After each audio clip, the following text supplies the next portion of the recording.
이거는 몇십 년 만에 우리 인생에 처음 겪는 일이다. 뭐 이런 얘기를 많이 하시거든요.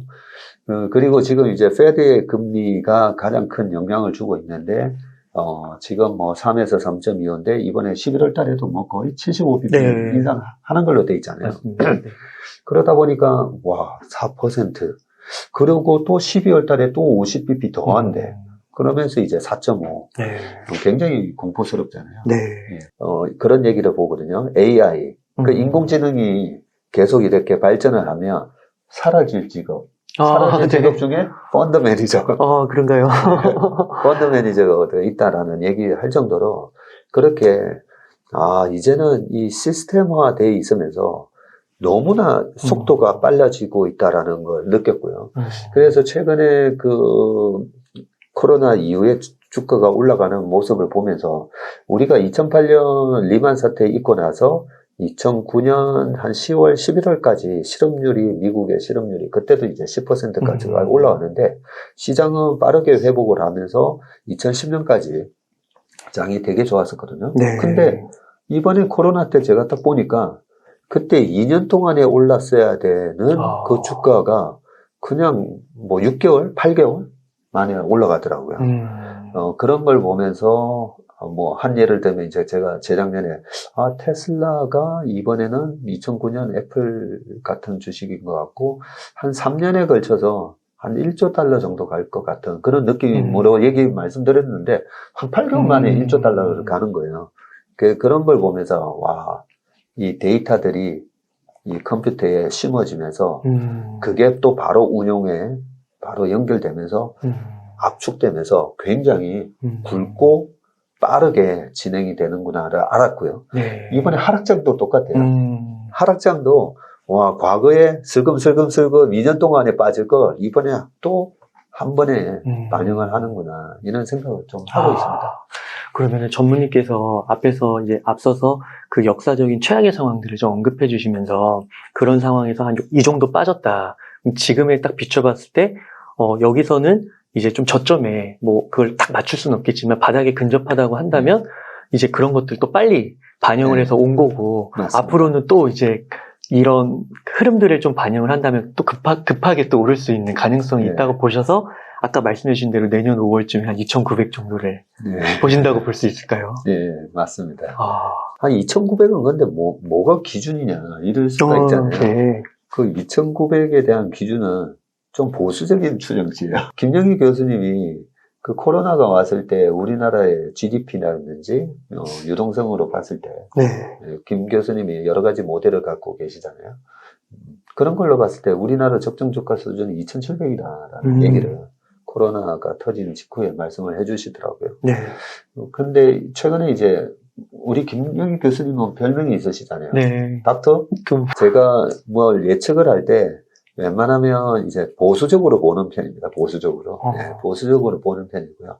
그래서 김 교수님이 최근에 이제 제가 교수님한테 내년도 우리나라 적정 주가 수준은 한 얼마인 것 같습니까? 했더니 3,090이라는 거예요.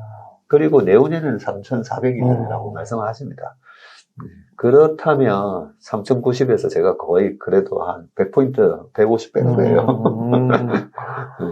그리고 과연 그렇게 갈까라는 부분인데요. 과연 그렇게 주가가 장기적으로 이렇게 이제 우상향하고 있잖아요, 그죠? 우상향하고 있는데 자산 가격의 이 변동성이 꽤 큽니다.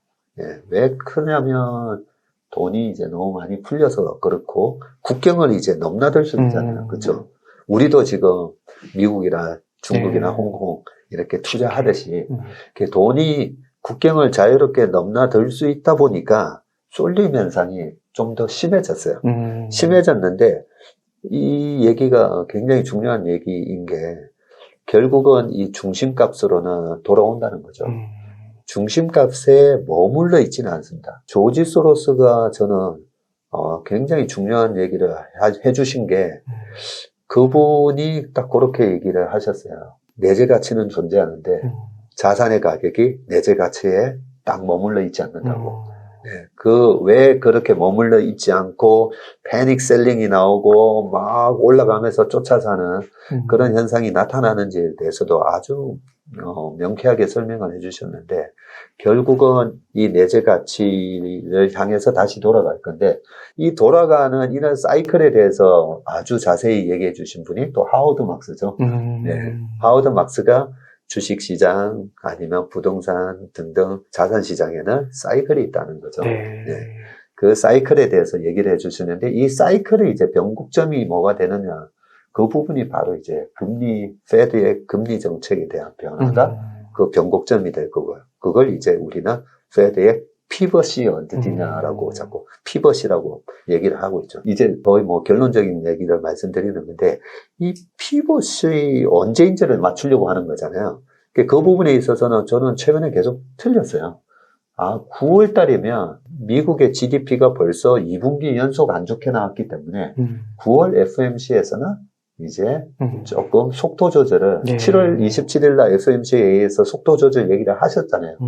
그래서 9월 달에는 확실하게 속도 조절하는 모습이 나올 거다라고 했는데, 아니 또 75를 해버리고 11월에도 75 할 것처럼 얘기해버리니까 시장이 하다가 확 떨어졌었는데, 그 피벗 포인트를 다시 한번 자꾸 틀리지만 다시 한번 또 예측을 해보면 그 피벗 포인트가 과거 20년 넘게 한 30년 사례를 보면요. 10년물 국채금리보다도 훨씬 높게 페드가 금리를 올리지는 않더라고요. 그래서 페드가 이제 2000년 초도 그랬고 2006년 8월까지 금리를 막 공격적으로 올렸을 때 언제 페드가 이걸 멈추느냐를 보니까 10년물 국채금리가 이제 페드 금리보다 밑에 있을 때 멈추게 되더라고요. 그 청기누수를 생각했는데, 감사합니다. 그러면 지금 이제 페드가 지금 10년물 국채금리가 얼마 전에 S&P 500이 6월 16일 날 저점을 찍고 7월에서 8월 중순까지 3,636에서 4,300까지 확 올라갔을 때 있었잖아요. 그 확 올라갔을 때 미국의 10년물 국채금리가 3.48에서 2.58까지 떨어졌었거든요. 떨어지니까 확 올라가면서 그때도 이제 똑같은 거죠. 10년물 국채금리가 2.6까지 떨어졌어. 그러면 페드가 이제 금리를 갖다가 이번 9월 달에는 못 올리겠네. 올려봐야 50bp 올리겠네. 그렇게 예상을 했었던 거죠. 그래서 지금 이제 10년물 국채금리가 3.8 왔다 갔다 하고 있잖아요. 이번에 11월 달에 다시 75bp를 인상을 하면 그렇게 되면 이제 4%가 되잖아요. 4%가 되고 10년물 국채금리랑 거의 이제 엎치락뒤치락 하는 수준까지 되고요. 우리가 이제 경기 침체를 되게 두려워하잖아요. 근데 경기 침체가 확실하게 온다라고 이제 인지가 되면, 그러면 10년물 국채금리에는 지금은 기대 인플레이션, 물가를 반영해서 올라가고 있지만 이제는 경기 침체를 반영하면서 10년물 국채금리가 확 떨어지게 되고, 그 떨어지는 부분이 이제 페드의 피벗 포인트가 되는데, 그 시점이 저는 11월 달에는 그 피벗이 나올 거다라고 생각을 하고 있습니다. 전무님께서 예측이 조금 틀리셨다고는 했지만, 저는 한편으로는 이게 더 싸게 만약에 살 수 있는 그런 기회가 더 주어진 것 같기도 하고요. 왜냐면 내년이라고 하면은 사실 제가 볼 때는 그렇게 긴 시간처럼 느껴지지는 않아가지고요. 그렇죠. 네, 맞습니다. 그래서 중요한 부분이 제가 최근에 계속 이제 주식을 사신 분들한테 잘하셨다라고 말씀을 드리는 게, 우리 시청자분들은 다 아시겠지만, 우리가 일반 개인 투자가 분들이 이제 바닥을 찍고 올라가는 거 확인하고, 확인하고 쫓아가면서 못 삽니다. 코로나 때도 보면 그렇게 증시가 급락할 때 대부분 이제 싸게 사시려고 밑에다 걸어 놓다 보니까 외국인들이 막 때릴 때, 뭐야, 이게 다 체결이 됐어. 이러면서 사지는 거잖아요. 최근에도 마찬가지예요. 최근에도 시장 조금만 올라가면 개인 매도, 기관 매수, 외국인 매수고, 떨어지면 개인 매수, 외국인 매도 이런 거잖아요.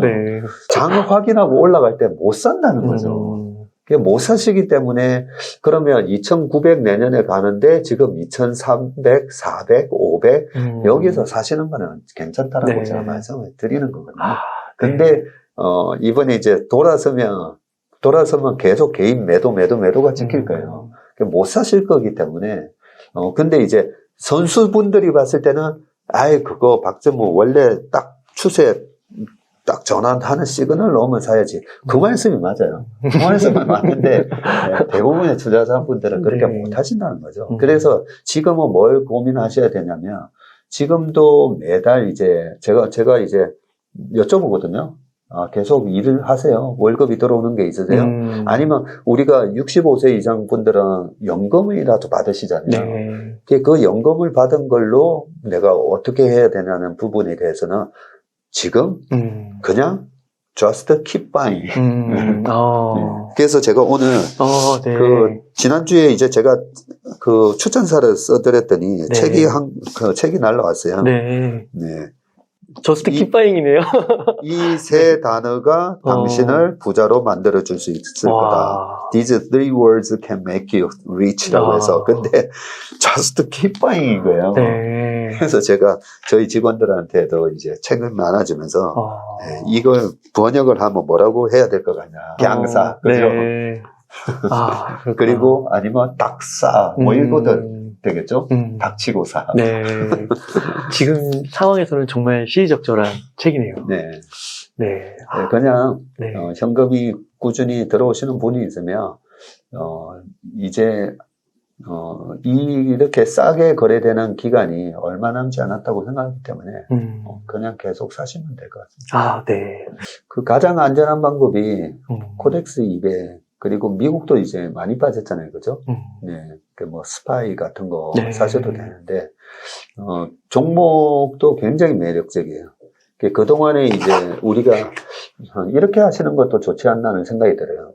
70%는 지수를 사시고요. 30%는 정말 이제 공부를 그동안 한 2년 동안 우리 동학개미분들이나 성학개미분들이 공부를 많이 하셨으니까 이번에는 이제 내가 종목별로 이런 걸 한번 사보겠다 해서 그 30%와 지수와 나중에 1년, 2년, 3년 단위로 한번 비교를 해보셨으면 좋겠어요. 네. 나의 종목 선택이 결국은 지수를 이기는지 그 부분에 대해서 해보시고 나는 그거 이길 자신이 없는데요 하면 지금부터 제가 2,900이라고 했잖아요.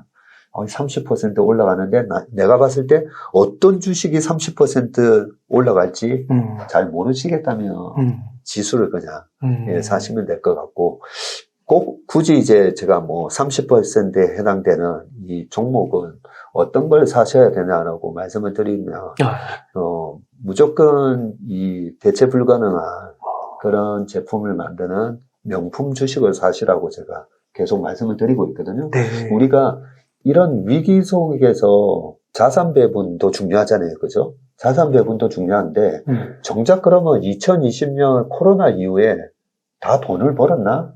하면 그렇게 돈 번 분들도 많지 않았어요. 왜 많지 않았냐면 그때 당시도 인버스, 곧버스 투자하신 분 많았었고요. 그죠?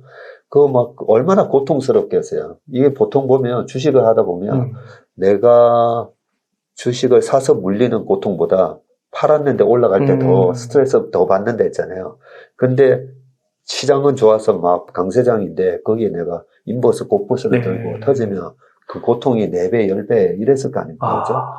그리고 또 하나가 이제, 제가 그때 그런 말씀도 드렸었는데, 코로나 특수, 코로나 특수를 누리는 회사 사면 안 되고, 경영권 분쟁하는 회사 사지 말라고 말씀드렸었어요. 네. 경영권 분쟁한 회사가 그때 당시에 이제 한진칼이었잖아요. 그런 이슈로 주가가 올라 있는 기업, 자기 내재 가치보다 올라 있는 기업, 그런 거는 이제 사시면 안 된다라고 말씀드렸는데, 그러면 대체 불가한 명품 기업이 뭔가 생각해 보시면요. 그냥 간단하게 우리가 LVMH라고 하는 그런 루이비통 가방 만들고 헤네시 그 꼬냑 만드는 그 회사 같은 경우는 보면요. 그 루이비통 가방 세일 안 하잖아요. 에르샤 맞나요? 예, 에르메스하고 에루샤죠. 네네네. 네, 루이비통, 샤넬 전부 다 세일 안 하잖아요. 안 하는데 그 회사 주가 한번 보세요. 그 회사 주가 보면요. 네. LVMH가 코로나 때 36% 빠졌고요. 네. 최근에도 주가 30% 빠져 있어요. 네. 그러니까 이 주식의 속성을 말씀을 드리는 겁니다. 그 회사 망하지 않고 지금도 줄 서서 소비자들이 그 회사에서 만들어낸 명품백을 줄 서서 사고 있고, 더 중요한 거 계속 가격을 올려요. 그래서 저 같은 사람은 평생 아마 못 살 거예요, 평생. 네. 3년 전, 2019년도에 600만 원 했던 샤넬백이 지금 1100만 원 한다고 그러더라고요. 와. 그렇게 ASP도 계속 올라가고 Q가 늘어나는 회사를, 주가는 보면 이런 두려움, 여러 가지 공포 때문에 30% 빠지고, 애플, 테슬라 마찬가지잖아요. 보면 삼성전자 마찬가지예요. 그래서 우리가 어떤 주식을 살 거냐에 있어서, 나는 아이폰을 쓰는 사람인데 아이폰 말고 내가 내년에 이 핸드폰을 꼭 써봐야지 뭐 이런 게 없다면 예, 애플 같은 주식이 대체 불가능한 제품이라고 보고요. 저 같은 경우에는 이제 폴더블 폰을 쓰고, 폴더 1, 2를 쓰던 분들은 최근에 다 폴더블 4 같은 거를 이제 쓰신다고 하고, 그렇다면 이제 대체 불가능한 그런 제품을 만들고, 삼성전자가 뭐 DRAM 시장에서 아시다시피 그죠? 압도적인 1등에다가 뭐 파운드리에 대한 기대감 때문에 작년 초에 막 9만 6천 원 갔다가 지금은 5만 3천 원 뭐 이러고 있는데, 파운드리 분야에 TSMC가 뭐 한 53% 하고 있는데, 삼성전자가 16.7% 뭐 이러고 있어요. 잘 하고 있어요, 그냥. 근데 우리 마음이 너무 급하죠. 아니, 파운드리 안 되는 거 아니야? 예. 근데 TSMC만큼 못 쫓아갔죠, 당연히. 못 쫓아갔는데, 삼성전자는 왜 파운드리 시장에 진입을 했을까요? 최근에 인텔도 마찬가지로 파운드리 시장에 왜 진입을 했을까요? 그 시장이 고성장하고 있어서 그래요. 그 시스템 반도체 시장이 굉장히 고성장하고 있습니다. 고성장하는데 TSMC 캐파로 다 못하니까. 네, 다 못하니까 삼성전자도 캐파 증설하고 투자를 해서 그 파운드리 시장의 몫을 가져오려고 그러고, 가장 최근에 TSMC의 실적 보면 어메이징한 실적이 나왔거든요. 그러면 그 파운드리 시장의 16.8%를 갖고 있는 삼성전자도 그 파운드리 부분은 실적이 나쁘지 않을 거잖아요. 네, 그런 식으로 생각을 해보면 우리가 하나하나 한번 따져보세요. 소비재부터 시작해가지고 B2B 그런 분야에서 제품을 만들어내는 그런 기업들까지 해서, 이 회사들은 3년 안에 대체 불가한 어떤 경쟁자들이 안 보인다라고 하면, 그런 기업들을 지금처럼 외생적 변수에 의해서 주가가 빠질 때 사실은 돼요. 외생적 변수에 의해서. 그렇게 지수 70% 그리고 종목 30%. 그렇게 해서 이제 내년 시장이 오르든 내렸든 결과가 나왔을 때, 내가 지수보다 잘하네? 네, 그러면 조금씩 이제 지수보다는 종목으로 비중을 높여가시는 게 이제 약간 이제 투자의 초급 단계에서 중급 단계로 갈 수 있는 그런 방법이라 생각합니다. 와, 네. 너무 많은 종목들을 알려주셔가지고요. 한 3년 보고 그 대차에 불가능하고 명품 주식들 그런 거를 3년이라는 기한 내에 대체되지 않는 그런 주식들을 보면 좋겠다. 이렇게 말씀을 해주셨고, 아까 그 지수의 70을 담으라는 거는요, 이렇게도 생각해 볼 수 있는 건가요? 우리나라 주식 그 지수가 2200, 100에서 2900까지 가려면 사실 삼성전자가 오르지 않으면 이게 조금 어렵다고 볼 수 있지 않을까요? 그러면 그 지수 부분을 약간 삼성전자에 조금 배당도 주니까 약간 삼성전자를 더 많이 싣는 이런 전략은 좀 어떻다고 보세요? 네. 제가 우리 우 이사님 보면 예전에 펀드 매니저 하다가 이 업계 유튜브로 전향을 하셨나? 네. 그런 생각을 했었는데요. 방금 얘기하셨던 부분이 이제 펀드 매니저가 항상 고민하는 부분이고요. 삼성전자 비중을 시장 비중만큼 코스피 지수 내 비중만큼 가져갈 건지, 아니면 아예 안 가져갈 건지, 아니면 더 가져갈 건지, 그게 이제 늘 펀드 매니저가 이제 고민하는 부분인데요. 과거에 어떤 분이 2005년까지 아니 코스피 사느니 삼성전자가 아웃퍼폼을 하는 거예요. 그래서 그분이 코스피 선물이 있잖아요. 코스피 200 선물을 매도 때리고 네, 삼성전자를 사는 네, 그런 전략을 가지고 이제 헤지펀드를 해보겠다고 회사를 차리셨어요. 네. 네, 그러고 한 1년 반 만에 망했어요. 네. 왜냐하면 2006년부터 2007년도에는 우리나라 환율이 그때 당시에 900원대까지 떨어지거든요. 2007년도에 환율이 900원대까지 떨어지면서 삼성전자가 시장에서 힘을 못 썼습니다. 네, 힘을 못 쓰다 보니까 아니 그동안에 2005년까지 보면 어떻게 생각해보면 보세요. IMF를 거치고 우리나라에서 세계 탑티어로 올라선 기업이잖아요. 삼성전자가 90년도 초에 일본을 다 제끼고 네, 그렇게 전자, 가전, 반도체에서 삼성전자가 뭐 2003년쯤이었던가 일본의 7개 가전회사 다 이겨버리고 네, 시총 1등이 되는 그런 기염을 토하게 되는데 네, 그런 와중에 데이터를 갖고 이제 삼성전자만 그냥 가져가도 되겠구나 했다가 환율이 그렇게 되고 여러 가지 증시 상황에 네, 그때는 또 우리나라 2004, 5, 6, 7년도에는 조선이 엄청나게 좋았었잖아요. 우리나라 조선이 이제 세컨티어에서 이제 탑티어로 또 올랐으면서 그런 모습도 나타났고요. 그래서 일단은 대체 불가한 삼성전자 같은 기업이 지금 고점 대비해서 거의 뭐 35% 빠졌고 달러로 보잖아요. 달러로 보면 45%에서 50% 빠져 있어요. 달러로 보면 49% 빠져 있습니다. 네. 삼성전자 주가를 달러로 환산해 보면 외국인들이 볼 땐 진짜 저렴할 것 같은데요. 진짜 그냥 외국인 입장에서는 그냥 거저 죽는 거예요.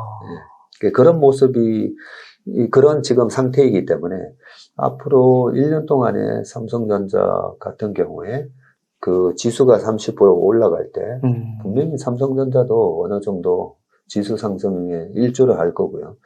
삼성전자가 전혀 올라가지 못하면서 지수가 올라가는 경우도 분명히 있습니다. 그 부분을 제가 2006년에서 7년을 말씀드렸었던 거고요. 그때 당시에 어떤 조선, 그 다음에 당시에도 에너지 가격이 굉장히 강하면서 그때 풍력, 태양광 이 섹터가 시장을 굉장히 아웃퍼폼했기 때문에 그런 일은 발생을 할 수 있겠지만 그동안에 이제 삼성전자가 굉장히 많이 빠져졌잖아요. 네. 빠져졌고 지금 삼성전자의 주가에 가장 큰 영향을 주는 반도체 사이클로 봤을 때는 내년까지 삼성전자도 여기서 제가 보니까요. 내년 5월 말 기준으로 삼성전자는 얼마 정도 가 있을까? 그 참, 말씀드리기가 되게 좀 부담스럽기도 한데, 7만 5천 원 이상, 8만 원 정도는 가 있겠다는 생각이 들어요. 그래도 상당히 높은데요. 네. 그러면 뭐 5만 3천 원에서, 그죠? 7만 5천 원, 8만 원만 가도. 지금 한 5만 5천 원, 6천 원 되니까. 되는 거잖아요. 네.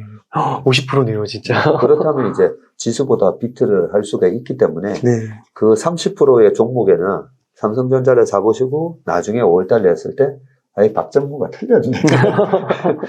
삼성전자가 안 올라가면 박정무가 틀렸네. 그때 뭐 때문에 또 안 올라가는지. 그렇기 때문에 이제 나머지 30%에는 한 10종목 정도를 분산해서 저는 한번 투자해보면 좋을 것 같아요. 이 30% 안에 뭐 삼성전자도 있고 다른 대체 불가능한 기업들. 네. 네, 너무 좋은 전략 같습니다. 구체적으로 알려주셔서. 근데 뭐 개인적으로는 뭐 내년 5월, 뭐 7월 이게 굳이 아니더라도 정말 뭐 한 2년까지 보더라도 조금 이렇게 상승만 할 수 있다면 오히려 수량을 좀 늘려가는 시기로 볼 수 있지 않을까 그런 좀 생각도 하게 되고요.